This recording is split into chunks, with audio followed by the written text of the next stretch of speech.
크리스마스는 예수님의 탄생을 기념하는 날이기 때문에 성탄절이라고 합니다.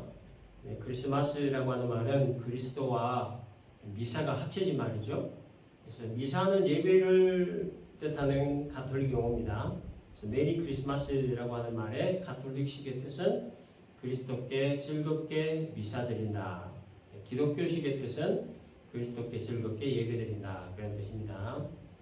성탄이라고 하는 것은 말 그대로 거룩한 탄생을 말합니다. 그런데 예수님은 탄생하신 것이 아니죠. 탄생이라고 하는 것은 존재하지 않던 존재가 태어나는 걸 탄생이라고 합니다. 예수님은 우주 만물이 창조되기 이전부터 삼위일체 하나님으로 존재하고 계셨던 분이시기 때문에 탄생하신 것이 아니고 오신 겁니다. 창세전부터 존재하시고 계시던 예수께서 오셨는데 어떤 방법으로 오셨느냐? 천의 몸에 성령으로 잉태되어 오셨다. 그래서 마태복음 1장 18절 보면 예수 그리스도의 나심은 이러하니라. 그의 어머니 마리아가 요셉과 약혼하고 동거하기 전에 성령으로 잉태된 것이 나타났다. 이렇게 기록되어 있습니다. 예수님을 잉태했던 마리아가 요셉과 약혼했다 그러죠. 그래서 당시에 약혼이라고 하는 것은 결혼하기 전에 법적인 결합을 의미하는 말이었어요. 그래서 약혼 후에 보편적으로 1년이 되면 결혼식을 하지만 결혼식 전에 합법적으로 동거도 할 수 있었습니다. 그래서 만일에 약혼 기간에 남자가 사망을 하면 여자는 자동적으로 과부가 되었고, 약혼 기간에 어떤 부정을 저지르면 간음으로 간주되어서 죽임을 당하야만 했을 정도로 당시의 약혼은 결혼과 같은 법적 효력을 가졌습니다. 그런데 이 본문을 보면 요셉과 마리아가 약혼을 하고 결혼식 전에 마리아가 임신했다고 합니다. 요셉과 잠자를 한 적이 없는데 마리아가 임신을 하게 됐는데, 그래서 이 마리아가 이제 남편 요셉에게 그 사실을 알리죠. 마리아의 임신 소식을 들은 요셉의 마음이 어땠을까? 큰 충격을 받았을 겁니다. 그리고 배신감도 가졌을 거예요. 그런데 요셉에 대해서 성경은 마태복음 1장 19절을 보니까 요셉은 의로운 사람이라 그를 드러내지 아니하고 가만히 견고했다 이렇게 말합니다. 마리아의 임신 사실을 사람들에게 알리지 않고 파혼하는 것으로 그냥 조용히 마무리하려고 했다는 겁니다. 그렇게 할 수 있었던 이유에 대해서 성경은 요셉이가 의로운 사람이었기 때문이라고 말해줍니다. 요셉이가 의로운 사람이라고 하는 말의 의미는 요셉이가 이 율법의 핵심 정신, 사랑과 용서 그 정신을 제대로 알고 있었다 그런 뜻이에요. 당시에 이 약혼 기간 중에 다른 남자와 불륜을 하면 돌로 쳐 죽임을 당해야 했기 때문에, 그래서 요셉은 마리아에게 얼마든지 율법의 잣대를 들이밀어서 죄를 캐묻고 또 고발할 수도 있었습니다. 그런데 요셉은 마리아의 임신 사실을 드러내지 않고 조용히 덮으려고 했어요. 지금까지 사랑하던 사람이었고 또 마리아의 어떤 조신함이나 정숙함을 잘 알고 있었기 때문에, 그래서 분명히 마리아가 어떤 불륜을 저지를 사람은 아닌데 뭔가 좀 큰 실수를 했나 보다. 아무튼 남의 얘기를 가진 것은 받아들이기가 어렵고, 그래서 요셉은 그냥 조용히 일을 처리해서 이 마리아의 목숨만은 지켜주려고 했던 것 같습니다. 율법의 참 정신인 용서와 사랑의 그 정신을 올바로 알았고 그 정신을 지키려고 했기 때문이었어요. 요셉은 그렇게 마리아의 부정사실을 조용히 묻어주고 약혼관계를 이렇게 끊고자 했을 때 마리아는 요셉에게 전날밤 자신이 경험했던 이야기를 하기 시작합니다. 그 이야기 내용이 누가복음 1장에 기록되어 있는데, 천사가 마리아에게 나타나서 이렇게 얘기합니다. 네가 잉태하여 아들을 낳으리니 이름을 예수라 하라. 그랬더니 마리아는 나는 남자를 알지 못하는데 어찌 내가 임신할 수 있느냐. 그래서 천사는 성령으로 그런 일이 일어날 것이다. 그래서 마리아는 주의 여종이 오니 말씀대로 내게 이루어지이다. 이렇게 얘기했습니다. 마리아는 이렇게 전날밤 자신이 경험했던 내용을 요셉에게 말해줬는데, 이 말을 들은 요셉이가 과연 믿었을까? 머리가 굉장히 복잡해졌겠죠. 반신반의하면서 집으로 돌아갔는데, 그날 밤 주의 사자가 요셉의 꿈에 나타나서 이렇게 얘기합니다. 마리아가 성령으로 잉태한 사실에 대해서 얘기해 주었어요. 그리고 마리아를 데리고 와서 함께 동거하라 이렇게 지시합니다. 마태복음 1장 20절을 보면 주의 사자가 현몽하여 이르되 다윗의 자손 요셉아 네 아내 마리아 데려오기를 무서워하지 말라 그에게 잉태된 자는 성령으로 된 것이라.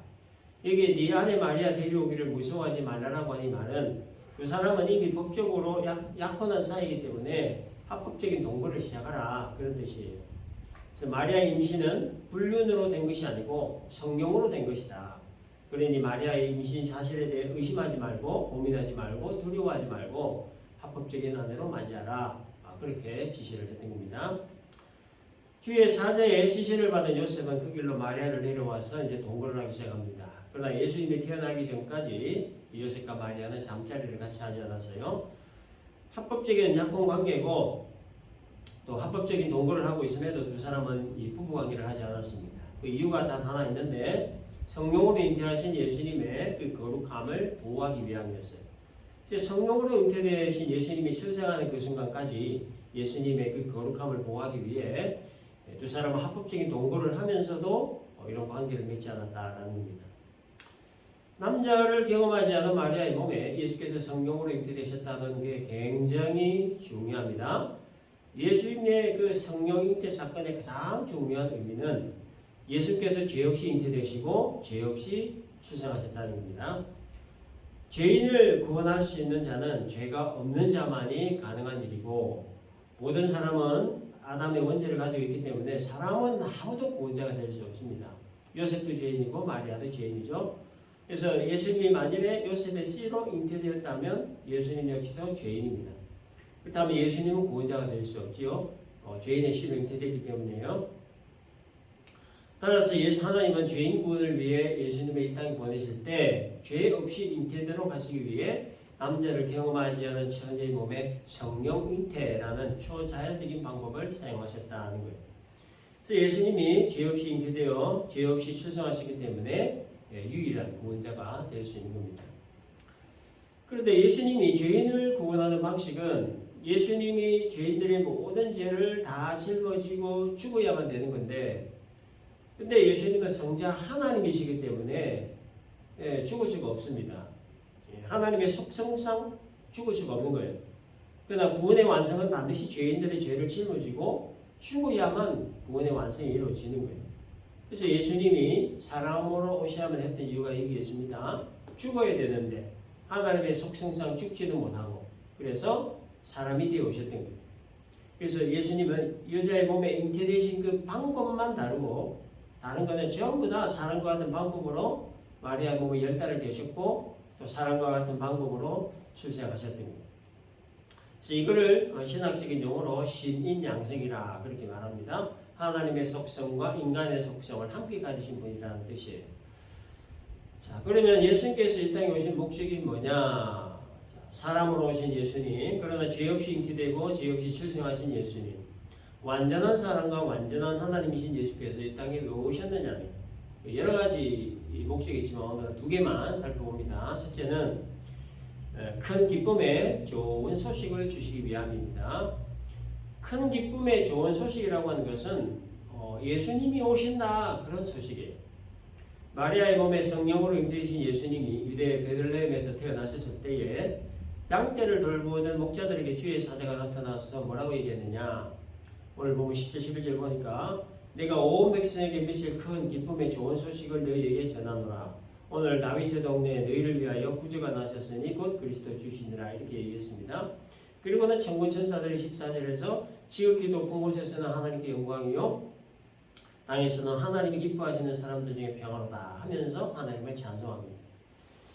당시에 유대인들에게 있어서 가장 기쁘고 큰 소식, 좋은 소식이 뭐냐면 메시아가 온다는 소식입니다. 메시아.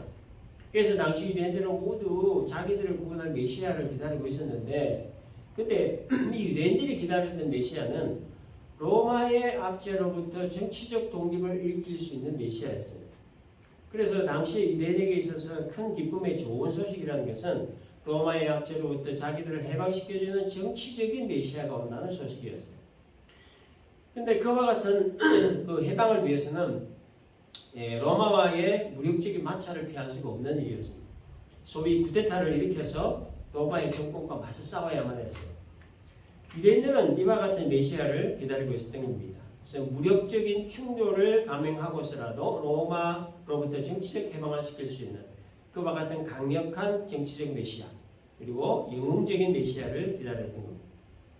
심지어 예수님의 제자들도 예수님이 그를 목적으로 오셨다고 생각을 했습니다. 그래서 제자들이 서로 누가 크냐 하는 거 가지고 서로 다퉜고 또 야고보와 요한의 어머니가 예수님께 찾아와서 예수님이 로마의 정권을 장악하면 자기 아들을 하나는 우편에 하나는 좌편에 앉게 되라 그렇게 청탁을 하기도 했죠. 그러나 예수님께서 가져오신 그 온 백성에게 미칠 큰 기쁨의 좋은 소식이라고 하는 것은 로마의 압제로부터 정치적 독립을 하는 그런 소식이 아니었습니다. 죄인이 하나님과 관계를 회복할 수 있다는 그런 소식이고 죄인이 죄사함을 받을 수 있다는 소식이고 죄인이 구원 얻고 영생 얻는다 그 소식이었어요. 이 일을 완성하실 예수님이 오신다는 소식 그 소식이 바로 온 백성에게 미칠 큰 기쁨의 좋은 소식이다라는 겁니다. 그래서 유대인들이 기다리고 있었던 메시아는 로마로부터 정치적 해방과 물질적 번영을 가져다 주는 것이 목적이었지만 예수님께서 오신 목적은 로마의 정치적 압박으로부터의 해방이 아니라 죄로부터의 해방이고 또 물질적 번영이 아니라 영혼 구원을 목적으로 오셨다라는 거예요. 그래서 기다림의 대상과 메시아 오심의 목적이 완전히 달랐던 겁니다. 예수님께서 공생의 3년 기간 동안에 크게 두 가지 일을 하셨는데 하나는 유대 종교 지도자들과 계속적인 충돌을 일으켰던 일이고 두 번째는 백성들에게 하나님 나라의 복음을 전하셨던 일입니다. 예수님께서 유대 지도자들과 충돌을 일으키셨던 그 이유는 예수님께서 오신 그 목적과 유대인들이 기다리는 메시아의 목적이 달랐기 때문이에요. 예수님께서 세상 오신 목적은 영혼 구원과 하나님 나라예요. 유대인들이 기다리는 메시아 목적은 정치적 해방과 물질적 번영이었다. 영혼 구원과 하나님 나라, 정치적 해방과 물질적인 번영. 그래서 예수님과 유대인 사이에 서로 다른 이 목적 때문에 계속적인 충돌이 일어났던 거예요. 그래서 결국 유대인들은 이 예수라는 사람은 자신들이 기다리는 메시아가 아니다.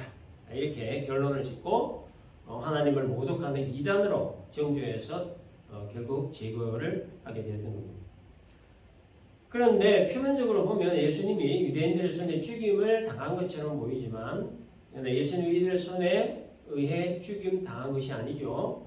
죄 사함과 구원을 이루시기 위해 스스로 대속물이 되신 겁니다. 대속물. 그래서 마태복음 20장 28절을 보면 인자가 온 것은 섬김을 받으려 함이 아니라 도리어 섬기려 하고 자기 목숨을 많은 사람의 대속물로 주려 함이라. 예수님 오신 목적에 대해서 얘기하셨어요. 대속물이 되시는 것이 예수님 오심의 최종 목적이기 때문에 그래서 예수님은 죄인들의 죄를 다 짊어지고 대신 죽어주셨던 겁니다. 무죄하신 예수님이 죄인들의 모든 죄를 다 뒤집어 쓰시고 죄의 형벌인 십자가 죽음으로 죄값을 대신 치러주셨던 거예요. 그래서 온 백성에게 미칠 그 큰 기쁨의 좋은 소식 그 자체이신 예수님은 죽으셔야만 된 거예요. 죽기 위해 예수님이 오셨다는 거예요. 대속물이 되시기 위해서 오셨다는 거예요. 이것이 온 백성에게 미칠 큰 기쁨의 좋은 소식이었고 이것이 바로 예수님 오심의 가장 중요한 목적입니다. 두 번째, 예수님께서 이 땅에 오신 목적 두 번째는 잃어버린 자를 찾기 위함입니다. 누가복음 19장 10절에 보면 인자가 온 것은 잃어버린 자를 찾아 구원하려 함이라 이렇게 말씀하셨습니다. 이 말씀은 예수님이 삭개오에게 말씀하신 내용인데 여리고를 지나가는 예수님을 보기 위해 무화과 나무에 올라가 있던 삭개오에게 예수님이 말씀하셨어요. 오늘 밤 삭개오 네 집에 머물겠다. 그리고 자신의 집에 예수님을 모신 삭개오는 그동안 부정하게 거둬들인 돈의 절반을 가난한 자들에게 나눠주겠다고 했습니다. 이 말을 들은 예수님은 삭개오가 구원을 받았고 아브라함의 자손이다 이렇게 선포했어요. 그리고 인자가 온 것은 잃어버린 자를 찾아 구원하려 합니다. 이런 말씀을 하십니다. 예수님은 삭개오를 잃어버린 자로 규정하셨습니다. 삭개오가 취했던 행동 때문에 잃어버린 자다 이렇게 규정을 하셨는데 당시에 유대인들은 이 로마 식민 상태에 있었죠. 그래서 로마 정부가 지정한 세금을 이렇게 의무적으로 내야만 했는데 그 세금과 관련된 일을 이 세리들이 했습니다. 그런데 세리들은 정부에서 지정한 그 세금보다 더 많은 돈을 책정해서 세금을 걷어들여요. 그리고 지정한 액수만 정부에 바치고 나머지 차액은 자기가 착취를 했습니다. 그래서 유대인들은 이 세리들을 이 나라를 팔아먹고 동족의 피를 빨아먹는 매국노로 취급을 했습니다.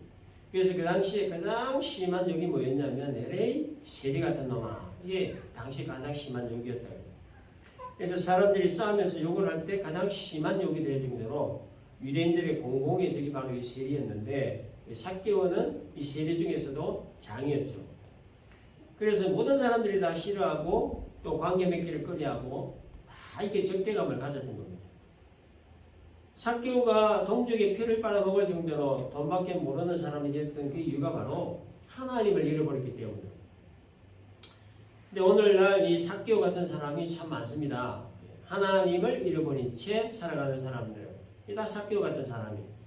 사람을 지으신 하나님의 목적과 전혀 맞지 않는 삶을 사는 하나님을 잃어버린 사람들이 교회 밖에도 참 많고 교회 안에도 적지 않습니다. 그래서 하나님을 잃어버렸을 때 나타나는 현상 중에 하나가 뭐냐면 자신의 정체성을 잃어버린다는 거예요. 나는 누구이며 세상에 왜 왔는지 무엇을 하며 살아야 되는지 또 어디로 가는지를 모른 채 살아가는 거예요. 이게 바로 정체성을 잃어버린 사람들이 가지고 사는 일반적인 생각이라는 거예요. 마치 이 방향키 없는 배를 타고 항해하는 것과 같은 인생이에요. 핸들 없는 자동차를 타고 고속도로를 질주하는 것과 같은 인생. 신호등 없는 그 교차로 같은 인생. 또 관제탑 없이 하늘을 나는 비행기 같은 인생. 이와 같은 인생을 사는 사람들이 바로 정체성을 잃어버린 자들의 모습이고 또 이게 바로 하나님을 잃어버린 자들의 모습이라는 거예요. 배에 방향키가 없으면 그 배는 자기 마음대로 갈 겁니다. 자동차에 핸들이 없으면 그 차도 뭐 자기 마음대로 갈 거예요. 교차로에 신호등이 없으면 차들마다 자기 마음대로 막 다니게 될 겁니다. 또 관제탑이 없으면 비행기 역시도 마음대로 날아다니게 될 거예요. 자기 마음대로 가는 것까지는 자유인데 문제는 100% 사고가 난다는 거예요. 아무리 똑똑하고 명석한 사람이라고 해도 아무리 힘과 능력과 의지가 강한 사람이라고 해도 하나님 없는 인생은 이 방향키 없는 배와 같은 인생이고 핸들 없는 자동차 같은 인생이고 신호등 없는 교차로 같은 인생 그리고 관제탑 없이 하늘을 나는 비행기 같은 인생이 될 수밖에 없기 때문에 100% 사고가 날 수밖에 없다는 거예요. 그래서 언제 어디에서 무슨 사고를 어떻게 당할지 모르는 인생을 살 수밖에 없게 되는 겁니다. 그래서 사람은 반드시 하나님을 찾아야 돼요. 하나님을 찾아야만 하나님을 만나야만 자신의 정체성을 찾을 수가 있고 자신의 정체성을 찾아야 비로소 방향키를 가진 인생이 돼요. 핸들을 가지고 있는 인생 그리고 신호등이 있는 인생 그리고 관제탑이 있는 인생을 살 수 있게 되는 겁니다. 방향키가 있고 핸들이 있고 신호등이 있고 관제탑이 있는 인생이다라고 하는 말의 의미는 안전을 보장받는 인생이다 그런 얘기예요. 하나님을 찾고 만남으로 자신의 정체성을 찾은 인생은 하나님으로부터 보장받는 인생이 된다 그런 얘기예요. 천지를 지으신 창조주 하나님이 내 인생을 보장하신다면 얼마나 그 마음이 평안하겠어요. 사람들이 돈에 집착을 하고 건강에 집착을 하는 이유가 뭡니까? 그게 자신의 인생을 보장해 준다고 믿기 때문이에요. 그래서 열심히 돈을 모으고 열심히 운동을 하지만 그래도 여전히 미래에 대한 염려, 근심, 걱정, 불안해하고 염려합니다. 자신의 미래를 확실하게 보장해 주는 그 무언가가 불투명하기 때문에 자신의 미래를 확실하게 보장해주는 그 무언가가 뭐냐? 하나님이라는 거예요. 하나님. 자, 하나님의 형상대로 지음을 받은 사람은 뭐 싫든 좋든 받아들이든 안 받아들이든 하나님이 계셔야만 하는 자리가 있어요. 하나님이 계셔야 할 자리에 하나님이 안 계시니까 불안한 겁니다. 그래서 하나님이 계셔야 할 자리에 아무리 많은 돈을 갖다 채우고 아무리 많은 좋은 영양제 먹고 아무리 많은 음식 먹고 아무리 많은 운동을 해도 불안한 거예요. 미래에 대한 염려, 근심, 걱정이 떠나지 않는 겁니다. 그 이유가 바로 미래를 안전하고 확실하게 보장하시는 하나님으로 채우지 않아서 그래요. 그래서 사람의 능력이라고 하는 것은 하나님이 보시기에는 빵부스러기 조각 하나를 짊어지고 낑낑거리며 올라가는 개미와 같은 인생 그렇게 보일 뿐이에요. 개미가 얼마나 하찮게 보입니까? 살아보겠다고 빵부스러기 하나 등에 짊어지고 낑낑거리는 모습. 하나님 눈에 비친 인간의 모습이 바로 이 개미와 같은 모습이라는 거예요. 따라서 사람은 사람을 지으신 하나님을 알고 하나님을 의지하고 하나님의 인도를 받고 하나님의 주시는 지혜와 능력으로 살아야 되는 겁니다. 아담은 하나님의 형상으로 지음을 받은 뒤에 하나님으로 충만한 삶을 살았습니다. 그런데 범죄함으로 아담은 하나님을 잃어버렸죠. 알맹이는 다 잃어버렸어요. 텅 비어버렸고 하나님의 그 껍데기 형상만 남아있습니다. 그래서 아담의 후예들은 죄로 가득한 채로 태어나서 죄의 종이 되어서 죄가 시키는 대로 살아가고 있습니다. 자기가 죄인지 죄가 자기인지 알 수 없는 심각한 정체성의 혼란에 빠져버리고 말았습니다. 그래서 이들 생각 속에는 세상의 정욕으로 가득 찼고 교만과 헛세가 가득 찼고 탐욕으로 가득 차 있어서 참된 인생의 길을 잃어버린 자들이 되어버리고 마는 거예요. 그래서 어디로 왔다가 무엇을 하다가 어디로 가는지를 모르는 인생. 이렇게 정체성을 잃어버리고 하나님을 잃어버린 인생을 살다가 허무하게 가게 되는 거예요. 하나님으로 채워야 할 자리에 하나님이 없는 인생의 모습입니다. 내일 아침에 뜨는 해를 다시 볼 것이라 착각하는 인생들. 하나님 몰라도 잘 살 수 있을 것이라 착각 속에 살아가는 인생들. 하나님 의지하지 않아도 잘 살아갈 수 있을 것이라는 착각. 그러니까 하나님의 어떤 인도를 받지 않아도 잘 살 수 있을 것이라는 착각. 그러니까 하나님의 지혜와 능력 없어도 잘 살 수 있을 것이라고 착각하며 살아가는 인생입니다. 예수님이 오신 목적 중에 하나가 이거라는 거예요. 하나님을 잃어버린 자들, 하나님을 잃어버림으로 자신의 정체성을 잃어버린 자들, 정체성을 잃어버린 자들, 이 사람들에게 정체성을 찾아주고, 그래서 하나님을 찾아주고, 그래서 하나님을 통해서 인생의 그 참길과 그 목적이 뭔가를 올바로 깨닫게 해주시기 위해 예수님이 오셨다는 거예요. 그러므로 지금 내 인생을 나는 누구와 함께 가고 있는가 하는 것을 점검해야 합니다. 누가 내 인생의 방향키를 잡고 있는지, 누가 내 인생의 핸들을 잡고 있는지, 누가 내 인생의 신호등 역할을 하고 있는지, 누가 내 인생의 관제탑 역할을 하고 있는지 점검해야 합니다. 내 인생의 방향키를 내가 잡고 있다면 그건 아직도 하나님을 찾지 못한 거예요. 내 인생의 핸들을 내가 잡고 있다면 그건 역시 하나님을 아직 찾지 못한 거예요. 그래서 하나님을 찾은 인생은 하나님이 방향키를 갖고 계시고 하나님의 핸들을 잡고 있어요. 그래서 하나님에 의해 인생을 살아가게 됩니다. 따라서 예수님이 잃어버린 자를 찾기 위해 오셨다는 말은 인생을 하나님에 의해 살아가는 자가 되도록 하기 위해 오셨다. 그런 뜻이에요. 내 힘, 내 머리, 내 능력 믿고 사는 것이 아니라 하나님의 힘과 능력과 지혜를 믿고 사는 사람이 되도록 하시기 위해 예수님이 오셨다. 그렇기 때문에 짧고도 짧은 인생 살면서 우선적으로 해야 될 일이 뭐냐? 하나님 만나는 거예요. 하나님을 찾고 만나는 일이 어떤 일보다 우선되어야 됩니다. 하나님을 만나야 자신의 정체성을 찾을 수 있고 정체성을 찾아야 하나님 앞에 나는 누구인가를 알 수 있는 거예요. 그래서 세상을 다 얻어도 하나님을 얻지 못하면 아무것도 얻지 못한 겁니다. 그러나 세상을 다 잃어도 하나님을 얻으면 세상을 다 얻은 거예요. 그렇기 때문에 하나님을 객관적으로 아는 것도 물론 중요하지만 주관적으로 하나님을 알고 만나는 것, 나의 하나님으로 만나는 것이 굉장히 중요합니다. 내가 알고 있는 하나님은 어떤 하나님입니까? 내가 믿고 있는 하나님은 어떤 하나님입니까? 내가 만난 하나님은 어떤 하나님인가에 대한 분명하고도 확실한 답을 찾으면 하나님 앞에서 자신의 정체성을 올바로 알게 되는 거예요. 그런데 하나님은 내가 찾고 싶다고 찾아지는 분이 아니에요. 내가 만나고 싶다고 해서 만나지는 분이 아니에요. 인간의 방법으로 하나님을 찾거나 만날 수가 없어요. 뭐 어떻게 해야 되냐? 요한계시록 3장 20절을 보면 볼지어다 내가 문 밖에 서서 두드리노니 누구든지 내 음성을 듣고 문을 열면 내가 그에게로 들어가 그와 더불어 먹고 그는 나와 더불어 먹으리라. 그렇게 예수님 말씀하셨어요.